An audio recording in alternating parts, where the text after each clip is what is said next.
Welcome back, everybody, to Tanya for Life. We are back in chapter 19, and we are talking. This whole chapter is going to be talking about fear, channeling the fear in the correct way. So, the revelation of Chachma leads even the sinner to withstand the test of faith in God without any reasoning or knowledge that he can comprehend, which would motivate him to sacrifice his life and to prevail over the kelipot and over his desires toward worldly matters, both permitted and forbidden, which he was accustomed to indulge in, and even to despise them. So in this state of readiness for martyrdom, the sinner not only overcomes his desires for worldly pleasures, but he loses them entirely, and the objects of his past desires are now detestable to him. What a lovely place to be. And to choose God as his portion and his lot.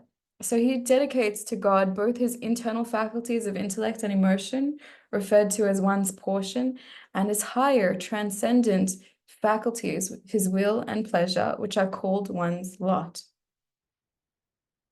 Wow, his will and pleasure.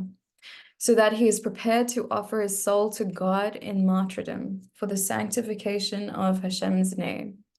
Although the kelipot prevailed over him, over the sinner who is now prepared to accept martyrdom all his life, and he was impotent against them, as the rabbis have said, that the wicked are under the control of their heart. The animal soul of the kelipot, situated in the left part of the heart, nevertheless, when he faces a test challenging his faith in the one God, a faith whose foundation is in that level of the divine soul called the heights of holiness, namely the faculty of Chachma, which is called Kodesh, the source of holiness, as previously explained, in which he clothes the light of the Ein Sof, blessed be he. Then all the kelipot become nullified, and they vanish as though they had never been in the presence of the Lord. Wow. So it is written, all the nations, including also the kelipots, are as nothing before Hashem. And for all your enemies, O Lord, referring also to the kelipot, which are the enemies of God, all your enemies will perish. They will be scattered. And again, as wax melts before fire, so shall the wicked perish. And the hills, referring to the kelipot, which are compared to hills by reason of their hotio melted like wax. All these verses from our sages illustrate how the kelipot vanish when the light of Hashem, found in the chachma of the divine soul, reveals itself. Therefore, despite the fact that kelipot always had the upper hand over a sinner, he is able to overcome them when his faith is challenged. We thus see that every Jew has an inherent ability to overcome temptation by virtue of his soul's hidden love of God, originating in its faculty of Chachma. He need merely arouse it. The Alter Rebbe now goes on to explain how this hidden love also comprises the fear of God, necessary in observing the prohibitive commandments. The force of the divine light of the Ein Sof that is clothed in the soul's faculty of Chachma is so intense as to banish and repel the Sitra Achra and the kelipot so that they are unable to touch even its garments, namely the thought, speech, and action that express one's faith in the unity of God. That is, not only can the kelipot not weaken one's faith, but they cannot even prevent his faith from expressing itself in thought, speech, and action. This means that the divine light vested in Chachma enables him to withstand a test of self-sacrifice, to the extent of even refusing to do a mere empty act that is contrary to his belief in the one God. For example, to bow down before an idol, even without acknowledging it in his heart at all, in which case it is not his faith that is being challenged, but its expression in the act of prostrating oneself. And even for his expression of faith, a Jew will give his life. So too, he will sacrifice his life so as not to speak falsely, God forbid, concerning the unity of God, even where his words do not reflect his true feelings, for his heart is perfect in its belief in God. This readiness for self-sacrifice is not an expression of one's love of God, which reveals itself when confronted with a test of faith. For his love is not directly affected by such empty actions or words.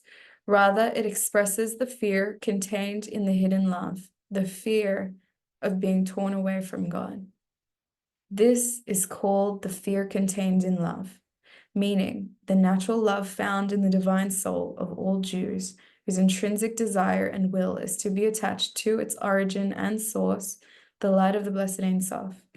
For by virtue of this love and this desire, it instinctively recoils in fear and dread from touching, God forbid, even the fringe of the impurity of idolatry, which denies the faith in God's unity. Even where such contact involves only its outer garments, namely idolatrous speech and action, without any faith whatsoever in the heart, in the validity of the idol worship. Even this the soul dreads, and this dread represents the fear contained in the hidden love.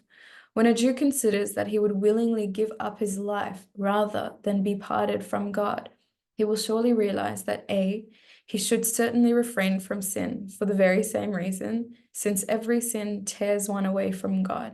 And B, he ought to fulfill all the commandments, for through them one achieves the objective of his hidden love, which is unity with God.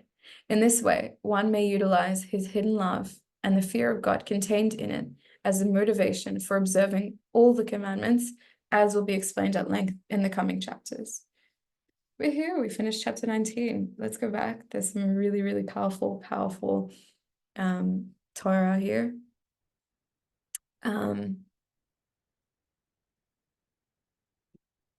I love this. So the Alter Rebbe, for me, this is like Mashiach. This is like Mashiach. This is like to always have belief. We always must have emunah in ourselves. We have to have unwavering emunah in ourselves, which we develop. And we can rely on Hashem's unwavering emunah in us. The fact that we're alive today, the fact that we've been given life at all, there are so many ways that we can see how Hashem has unwavering, unconditional belief in us. And nothing we say or do or think or feel will change the way Hashem thinks about us. And that for me is a big anchor. And that for me is very powerful to focus on that belief. In our Jewish way, we have this fundamental belief. One of them is that Mashiach will come. Our final redemption from all of the pains of this world, when all of the elevation of Hashem sparks of this holiness that is hidden in the depths of this world with so much pain and suffering, with so much klipot, this world will end up completely transformed, and all of the klipot will be completely nullified, as if it had never existed, because of the total revelation of Hashem that will happen. So that will happen, and it's a great way for us to anchor ourselves to Hashem when we're going through life. No one is free of suffering in this world. That's what our sages teach us. There are ways to cope with it and deal with it better, but we are not meant to fall victim. We're not meant to fall victim in our state of mind. We're meant to be thriving. We're meant to create a dwelling place for Hashem within our suffering as well, within ourselves, and ultimately in our relationships with others, and ultimately in the world broadly. So for us to hold on to something that takes us past our pain, takes us past the present circumstance and the suffering, is so important. Every single day it's one of the things we're supposed to remind ourselves. Tchias HaMesim will happen. Mashiach will come. All the klipot of the world will completely disappear. And so if we believe so strongly and we develop that faith, that it will happen, just like we have faith in God, who we can't see, and it's not we can't see right in front of us today. it's the same thing with having faith and emunah in ourselves. I have faith that I will rectify what I need to rectify in my lifetime, that I will fulfill my mission in this world by the time my time is in this temporary dwelling is done. By temporarily dwelling, I mean this physical world, because the soul will move on to the next phase in its life, my life. So to really not be so caught up by all of the obstructions of the klippa, like the klippa will just continue to put dirt and muck and create your, right, like what we were saying in last class, like the dirty windows, right? So that these windows is the separation between you and the outside world. The windows is like the chachma, right? Because it's the chachma that really help us to see outside and to interpret things and to connect with things that are higher than us, like Hashem's wisdom. So if we don't have Hashem's wisdom on us, which is something we have to consistently do, it's not something we get there and we've achieved it and that's it. Something that has to consistently happen because we're consistently alive and living. And the klipot of the world will consistently come up and become specks on our glass windows. So we have to consistently clean them off and clean all the dirt off so that we can see clearly, so that our perception is not covered and completely misinformed by having dirty windows that you cannot see clearly out of. And it's such an amazing example because it's something you can see in your own day-to-day. And again, this is something that will help you connect your fire element to HaKadosh Baruch Hu. When you connect dots in life, when you see something and you think of something, that's using the power of the koach ma. So this is going to be working the earth element as well. The koach ma, to connect one thing to another that don't obviously connect, right? Just like we think of Hashem, HaKadosh Baruch Hu is in front of us, but we can't see him. So we need to use our intellectual, our imagination, the koach ma, connecting one dot to another. That is a holy tool that Hashem gifted us with. It's there so that we can develop this relationship with Hashem, this fear of Hashem, this awe and wonderment of Hashem, this fear of being separated from Hashem.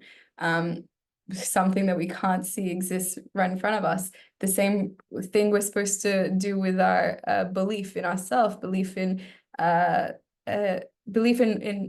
not that I exist right now, belief that I can be better, the belief that this is not it. What I'm going through right now doesn't define me. It is not who I am. I am higher. I am part of Hashem. This is the emunah in myself. This is the emunah in Mashiach.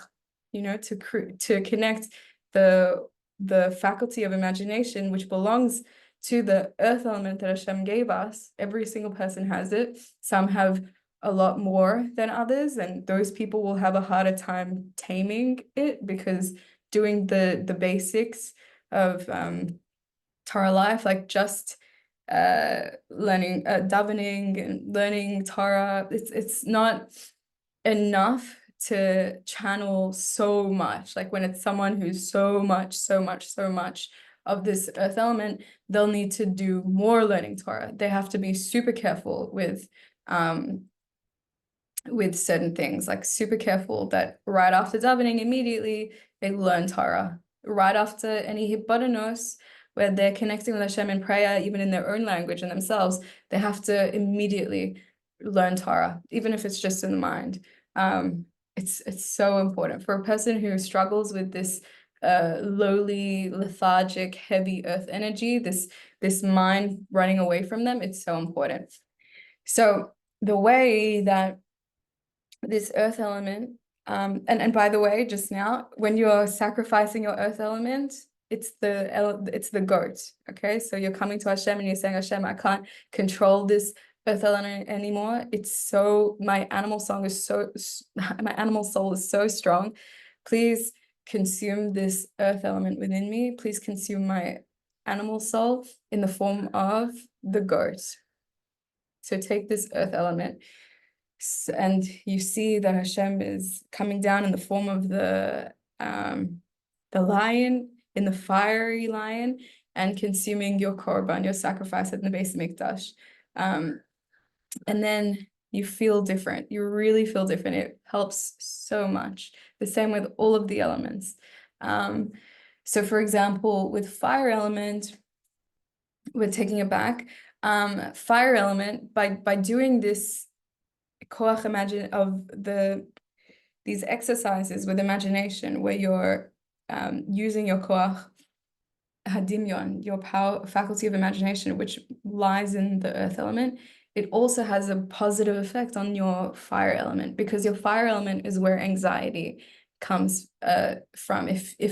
If your fire element is uncharted, not directed in a holy way. So this anxiety comes from connecting one dot to another and thinking, oh, there's a connection here, and this means this, and that means that, and I am bad, or this person, or this situation, chas v'chalila, chas v'chalila. Actually, chas v'chalila. A person actually should never even say those words, even by way of teaching. It's not good. The Rebbe, Miriam's taught me that the Rebbe got his book. You'll probably know the book, where he talks about like putting the positive perspective on things, even with your words, because your words really have power. It's not good to even give presence to negative speech, because it does have impact. So we should have, again, with the air element, that the mouth should be rectified and have positive speech. There should be positive, we should have positive ways of saying things so that we have positive effects around us. And again, the air element, when we're sacrificing the air element, it is the dove, the bird, that we're sacrificing. So then our fire element, so this ability to connect one dot to the other, this exercise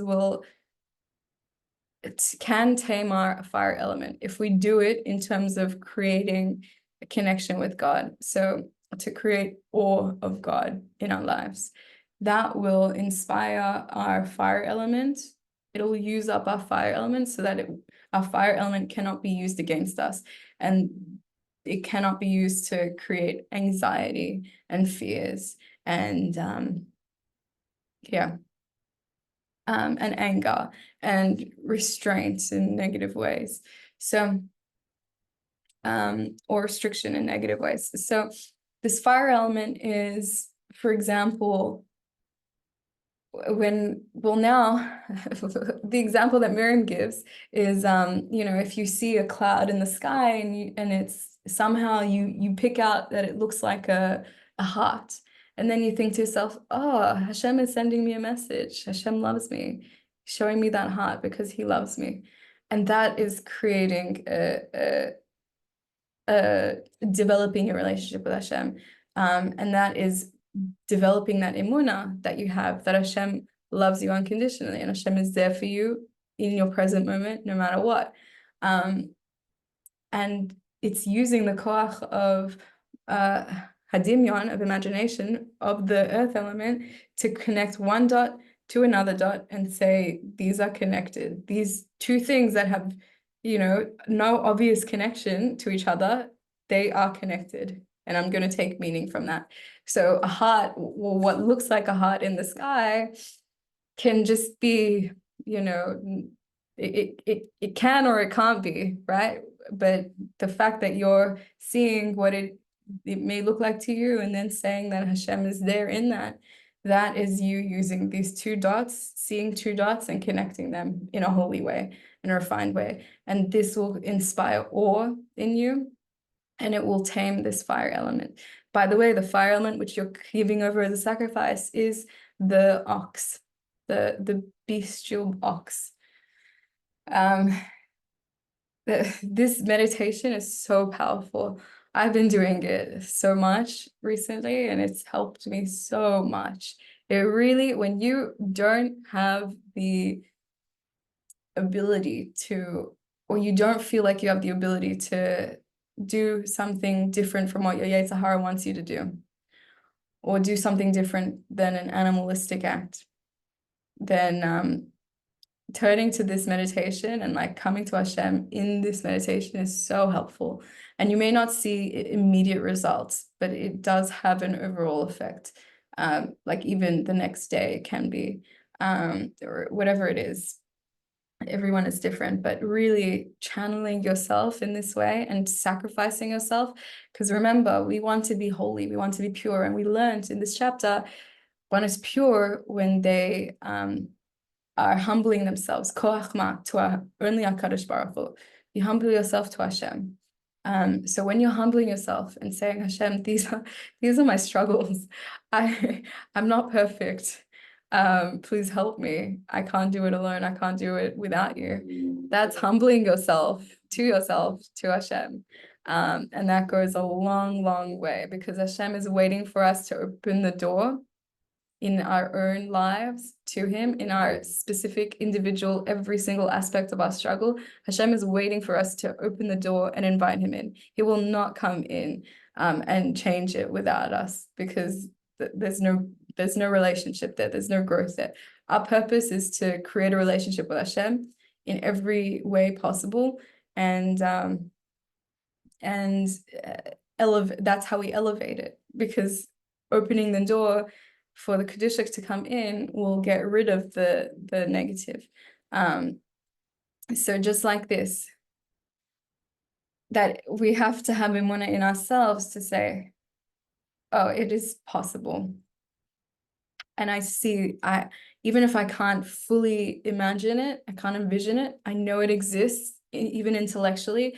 Eventually that intellectual knowledge will become, experiential knowledge, and it will end up in your heart, and it will end up refining your heart. It will end up, from that refined heart will pump through refined blood that will go through all of your organs. It will go through everything. So it all starts in the mind. It all starts in the chachma, which we learned. That's where kedusha exists, right? It's in our chachma, our wisdom, because everything else about us is under the limitations of being a created being. So it has more constraints, more restrictions, more limitations. But our wisdom, our faculty of chachma, which is different from our intellect, it's different from our cognition, it's different from bina and da'at. It is the faculty of the brain, the faculty of chachma is this part that's kind of like inspiration. It's before a thought has solidified. This is the faculty of chachma. It's this potential, right? Which we can't put our tongue on. It's like it exists in us and we can't put our tongue on it. When we can start saying it, when we can give it articulation, it's become something more than chachma. It's developed. It's become, ingrained in bina. That's something we can articulate and understand and know. But before we get there, it exists just as chachma, which is something like a spark. It's a little spark of inspiration. And so it's from this spark of inspiration home, the faculty of chachma, where there lies the ability to go beyond what we're going through. And this is where we receive clear instructions of what to do, how to go about our lives. And taking it back a little step further, back to the window. So when we look at a window in our day-to-day life and we see a dirty window, it could be ours, it could be a neighbor's, it could be whatever it is, just see a dirty window and say, oh, or see any window and say, oh, I'm connecting this dot. This is me. This is my vision, my faculty of chachma. And, it's very possible that it has become impaired. It's very possible that it has become so murky. Look, I can't even see through this window. I can't even see the outside clearly. How much more so my own vision in my physical life.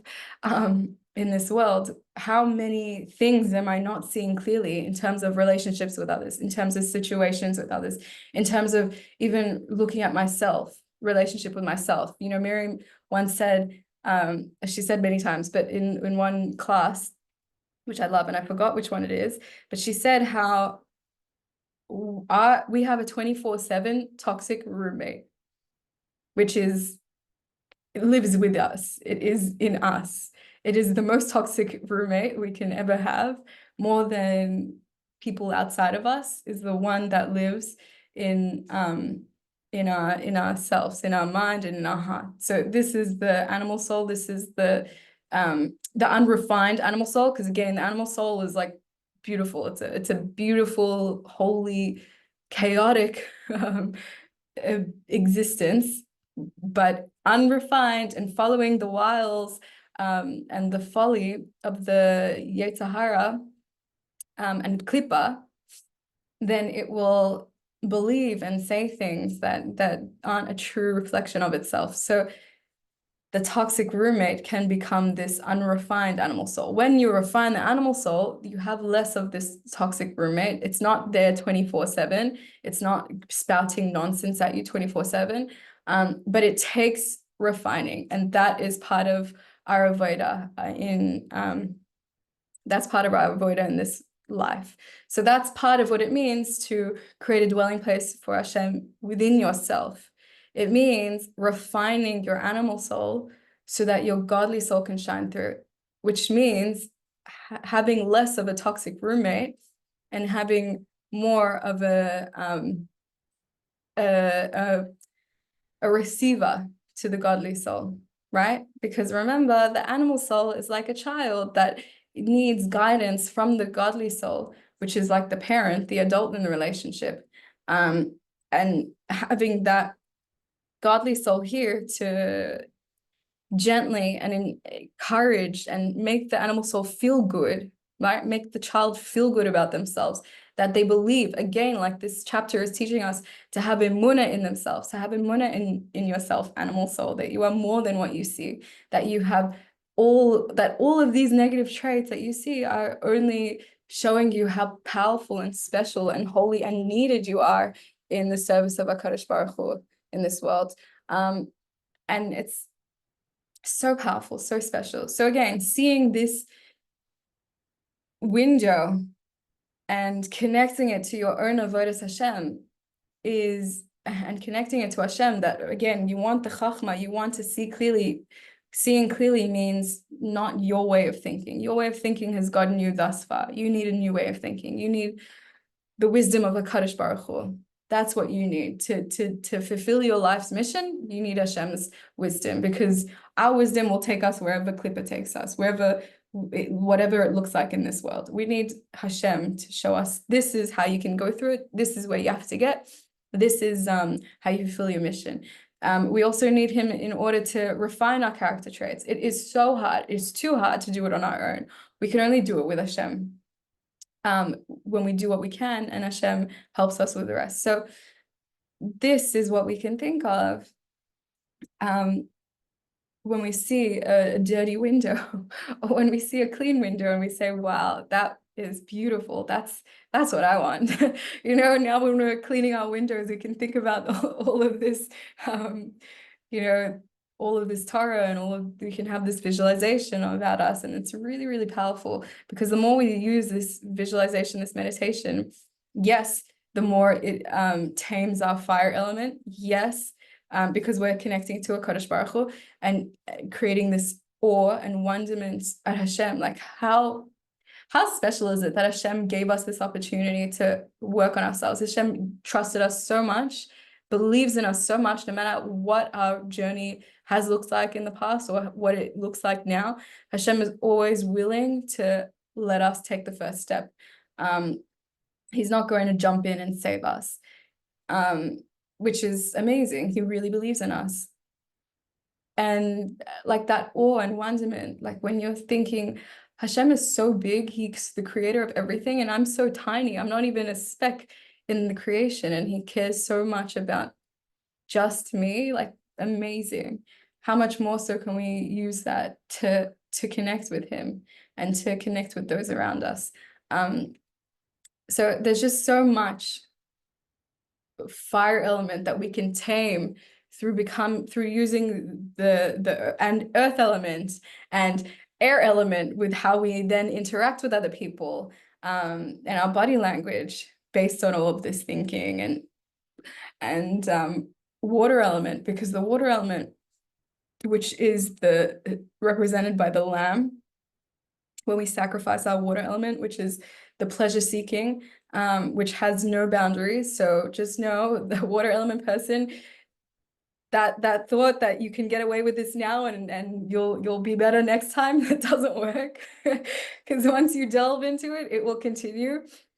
You can say, Hashem, I'm delving and I'm pleasure seeking, please help me. And you can work on separating yourself. This is for, especially for a water element person, to separate yourself, to keep the prohibitive commandment of you should make yourself holy. It means separating yourself before it gets to a sin, a clear sin, a negative act. You should already make the proper arrangements for you as an individual. Don't worry about everyone else, what everyone's doing. Don't worry about comparing. Don't worry about, what other people's worship looks like. You have to make a separation for yourself, because as a high water element person, once you go in, it will continue and continue and continue, because you have no boundaries. That is the nature of a pleasure seeker. There are no boundaries. So this command especially is so amazing if you can think of it and meditate on it and just have it in your mind that that you are making yourself holy by separating yourself ahead of time, before you get to a red zone, let's say. And that can look like doing what the Rambam taught us. The Rambam said, keep a quarter of your tank, your stomach empty. So don't eat till full satisfaction in every meal. Don't eat till full satisfaction. It said the Rambam, you should leave a quarter of it empty, and that will help you in your health and in your spiritual avodah as well. And it's very, very true if anyone experiences it. From a physical point of view, when we're eating to feel the full satisfaction in our belly, then it will continue to grow and grow and grow. We'll need more and more in order to feel that full satisfaction.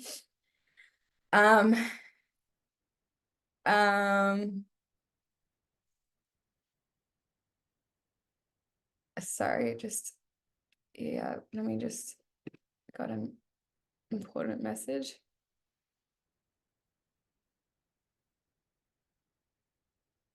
So it will continue to grow, and we can end up passing what's healthy for us, what's normal for us, what will make us feel good. Because again, and Miriam has a beautiful, beautiful class on this. If anyone is interested, it's really big. To take care of our physical health is so important, in order to have a clear and healthy mind, which is where our Hashem's wisdom has to pass through in order to pass through our heart and our body. So it's really important to rectify our mouth in eating and in speech. So in this class, Miriam talks about what happens if we overeat, right? If we're always looking for that full feeling of satisfaction in our stomachs, like we're using up all the space we can to enjoy this food. So then what happens is, like a big washing machine, if it's overfilled, it's going to have trouble. It's going to be sluggish. It's going to slow down. It's not going to work so well. And your clothes, which you put in for deep, thorough cleaning, are not going to be deep and thorough cleaned. They will have lots of imperfections, lots of stains, and you might have to go through it again. Unfortunately, we don't chew our cud as humans. So once it goes through the washing machine of our intestines and through our mouth, and once we eat it once, that's it. We don't get another processing chance, and our stomach, the way it doesn't just, apparently, I don't know how true this is or whatever, but it really does help to put things in perspective. at least with the imagination. And so I heard that the stomach doesn't wait until all the food is processed and absorbed. It contracts and will massage the food or work on breaking down the food, right? With like all the acid and everything inside. But it's there for a certain amount of time. It's not going to wait until everything's done. It's going to be just a certain amount of time and then pass through. So that means if you're not spending enough time chewing, breaking down, even in your preparation of the food. For example, like leaves, green leaves, they need to be massaged. So people say like massage it with olive oil, so that you can break down the whatever it is it's inside that needs breaking down in order to be absorbed better in your body to get the nutrients out of it. So all of this pre-preparation with the chewing, with the food preparation, and being settled as you eat and being calm as you eat can really help to the processing so that you can actually end up with all the nutrients that you want out of your meal, instead of having a washing machine blockage stop up, and not get what you need from it. So I can't just talk about this. When I'm talking about like these enzymes breaking up your food, I can't just go without saying the same goes for the Kedusha aspect. And this is in Miriam's class. This is what she says. It's so special, it's so profound, it's so beautiful. Just as when we're chewing food, there are beautiful, amazing nutrients that our body needs, and we need to process it properly in order and break it down as much as we can in order for our body to make use of it. The same is with the Kedusha that is within food. So there's Kedusha in everything. Food, sex, and money. Those are the biggest Yetzer Haras of our generation, our sages say. So it shows that there is so much spirituality inside of them. There's so much sparks of godliness inside of them that those are the three places for addiction mainly, right? Those are where the pleasure seekers turn to mostly. Because when you're pleasure seeking, it's your soul that's yearning for connection with Hashem. It's yearning for that holiness. There is a lot of holiness, a lot of Kedusha, a lot of sparks of Hashem inside of food, sex, and money, right? Again, intimacy, the pinnacle of intimacy. That's the closest we can ever be with HaKadosh Baruch Hu, because we're in the process of creation, just like Hashem creates everything. Up until that point, we're kind of like, we never experienced that, like two different sources connecting to create something new in complete unity. That's so powerful and special. So of course, because it's so holy, so much spiritual sparks in it, we want it, and we're yearning for that closeness with God, even unknowingly. But for sure, that's why there's the other side, like the kelipot has a hold of it in a lot of situations, with a lot of people. So it's a matter of rectifying it and bringing it back to a state of holiness. And again, money, same thing. So with the food, we have to realize that, and this is a quick SOS, when you're lusting and you find yourself really wanting or craving something, so you can see, okay, so my soul definitely is needing and craving HaKadosh Baruch Hu. There are sparks of holiness that my soul needs for nourishment. I obviously haven't eaten enough spiritual nourishment. No matter how much you've had, maybe you're growing. Everyone's always growing. So what you did before, what was your previous spiritual avoida work, is not enough to nurture and feed your soul's current position, because it's reached a higher, new place. Just like a growing baby will eat and needs that, and you can see physically how they grow so fast. So the same spiritually. And or it could be that you just don't have enough nourishment spiritually. So when you're craving, you can see, okay, quick tip, I'm craving, let me learn some Torah. Let me learn, open up specifically, especially Torah that you really like feel yourself in, that you really resonate in, that gives you so much pleasure to learn it, because you're connecting with Hashem. That's a great way, a great SOS, because the depths of Torah is using your water element, or even helping someone, using your water element in a way which is holy and rectified and for its actual purpose. So you will actually feel very different generally after.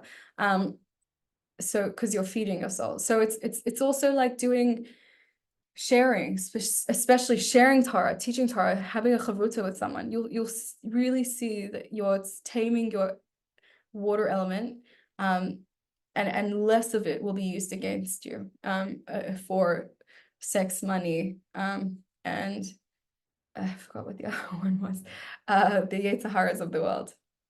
Food, right?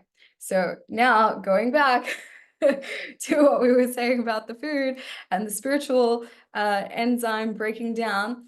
So we have to remember that, okay, in this food which I'm eating, which I want to eat, there are spiritual sparks in it, godly sparks in it.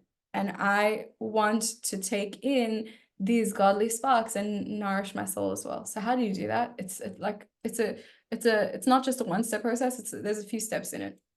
First, it's saying the bracha. You say the bracha on the food. So important. Then as you eat it, you're thinking Torah concepts. Learn Torah at your table. It's so important to learn Torah at your table. If you don't have a book right in front of you, if you're in a social gathering and it would be weird and uncomfortable for other people to see you like reading some piece of Torah, even on your phone, you can think of it in your head. Even, Miriam told me, even like in a dire situation where you really can't, so you say it is a mitzvah or whatever it is, I forgot what it was, but to learn Torah, it's important to learn Torah when you're eating, to elevate your food. Even that is Torah in itself. Even what we're talking here, even all these little beautiful verses in the Tanya. This is Torah. You can open it up and just read this, and it can be like your meditation mantra in a Kedushitic way. When you eat, that you can see this and you can think this, and even that will activate the godly sparks within your food, that it can be absorbed in your mind, it can be absorbed in your body, and then the final step is to bench, to after you've had your food and you've thought Torah thoughts, even not you don't have to do it constantly throughout your meal, just even once throughout your meal, if it's a big situation that you really can't, it'll be awkward for you,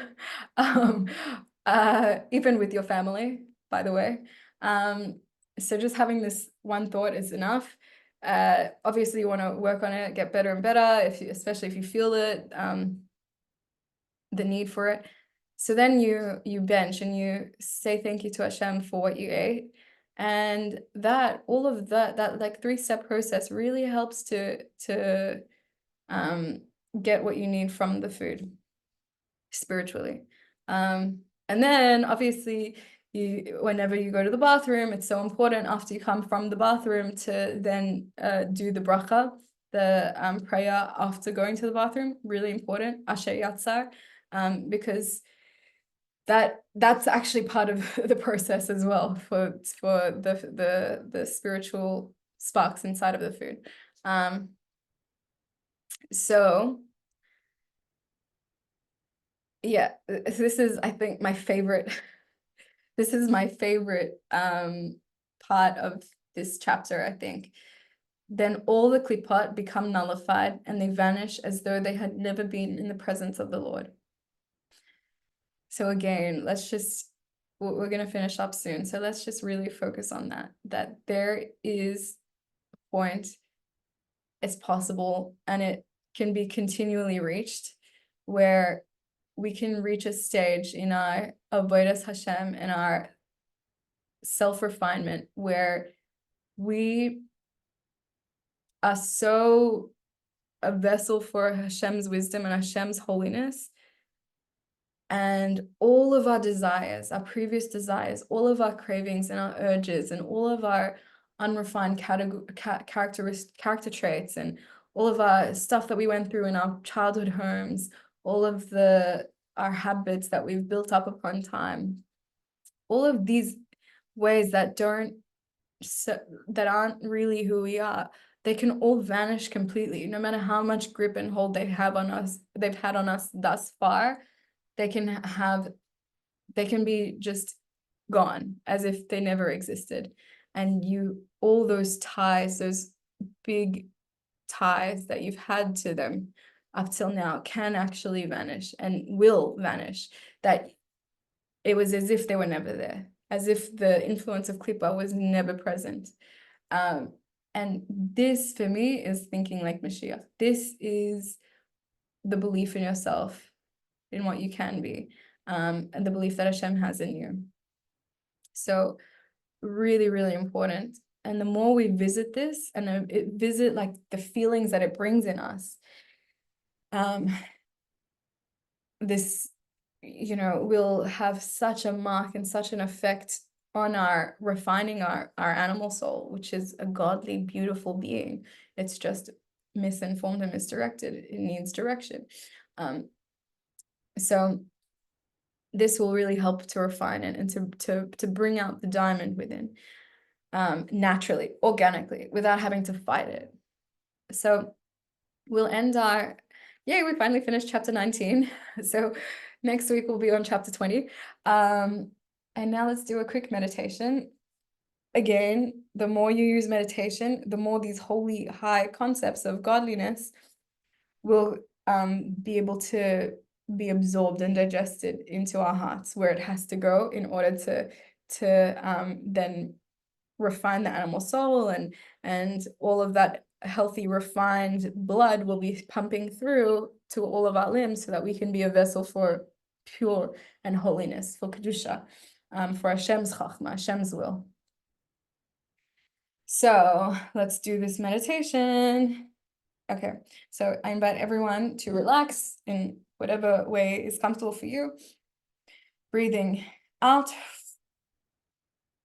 breathing in, out, in. As you breathe out, imagine all the tensions throughout all of your body exiting you.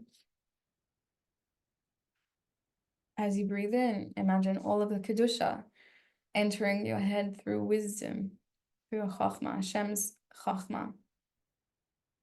And imagine it trickling down your brain into your bina, really grasping an idea, understanding with the details, moving on to the bina and to the da'at, from chachma to bina to da'at. And this da'at really grasping, really knowing, really becoming one with this Kaddish information, this Torah that we're learning. Sparks of holiness coming from Hashem. And imagine it giving birth to holy emotions, holy kindness, holy rigorousness, holy distinction, and all of these sphirot, all of these emotional faculties of conquering, of peace, of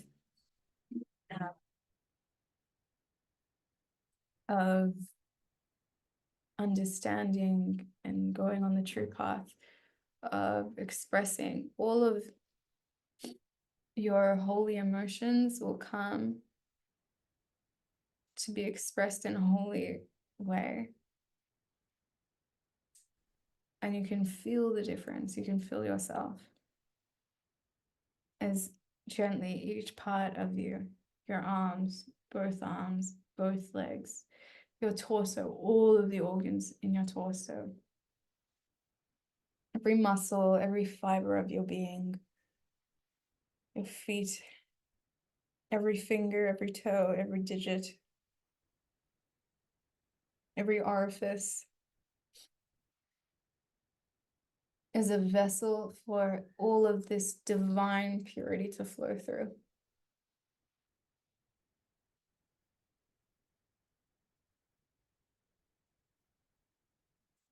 And now see your heart, see this animal soul, the child within you that is so influenced by the world around it. Shame, poor thing. And you, as your godly soul, imagine you hugging it, encouraging it, making it feel good. Allow your animal soul to rely on your godly soul, to have emunah in your animal soul that it will be better, that it is beautiful as it is. Nothing can change it, that it is loved by Hashem. Allow your godly soul to be the parent.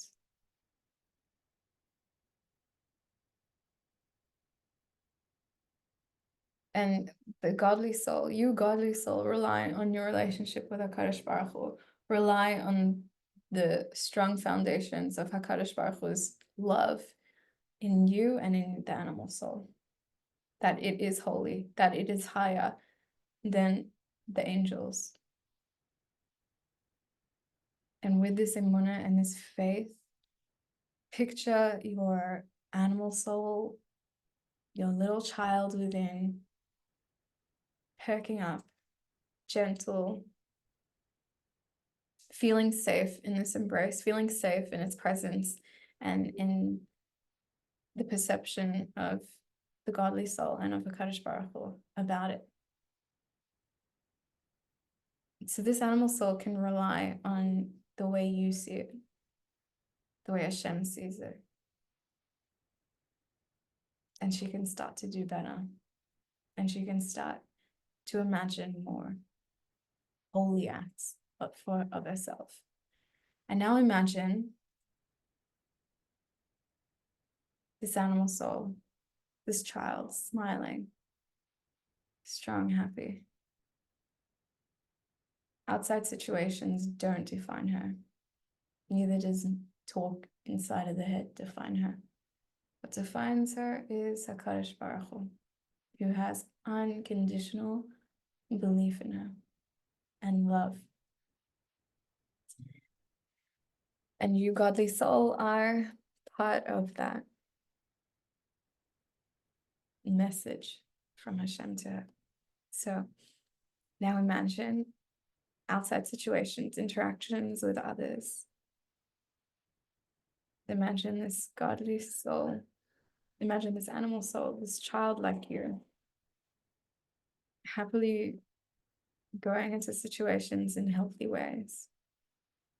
There can be situations where people are acting difficult in a difficult way, where it could be difficult situations, and still, because of this unwavering, strong foundation within her, that she is safe, that Hashem is with her, that Hashem loves her as she is,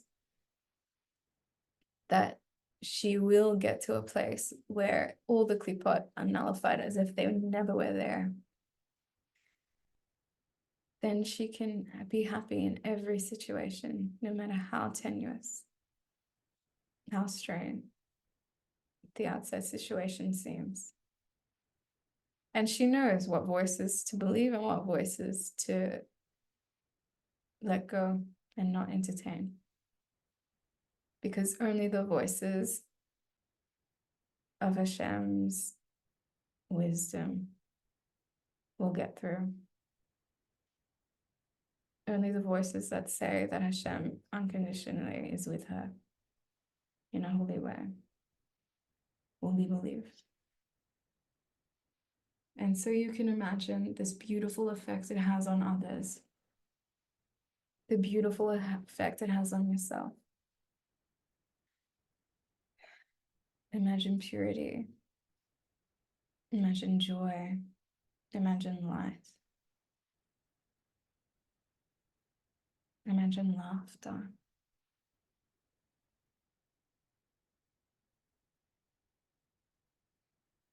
And Hashem, may this image and all the Torah we've learned today, may it be present in the forefront of our minds so that it's there, especially when we need it most. And that these new neurological pathways have been set.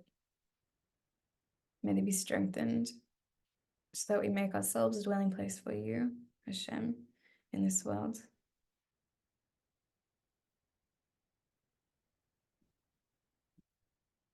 And may we believe in Mashiach and believe in this emunah that Hashem has for us, and have emunah in ourselves, that all the kelipot become nullified and they vanish as though they had never been in the presence of the Lord. Haray kol kelipot betelim v'talim v'hayu kolo hayu mamash lifnei Hashem. Thank you so much for joining us today, and we will see you next time.